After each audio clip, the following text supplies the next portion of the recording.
ஜலநிதி செய்வது எப்படி என்பதை விவரங்களை பார்க்கலாம்.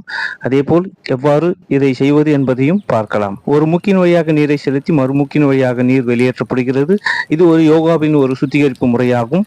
இந்த முறையை முடித்த பிறகு வஜ்ராசனத்தில் இருந்து மூக்கில் உள்ள தண்ணீரை வெளியேற்ற வேண்டும். இதற்காக உள்ள ஜலநிதி பாத்திரத்தில் தண்ணீரை எடுத்துக்கொள்ள வேண்டும்.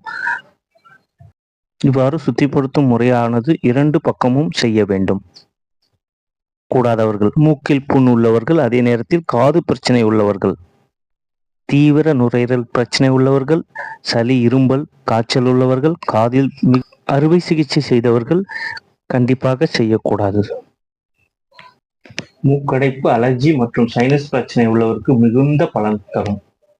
அதேபோல் மண்டைச்சோர்வு, தலைவலி அதிகமாக உள்ளவருக்கும், கணினியில் மொபைல் அதிகமாக பயன்படுத்துவதற்கு கண் சம்பந்த பிரச்சனை சரியா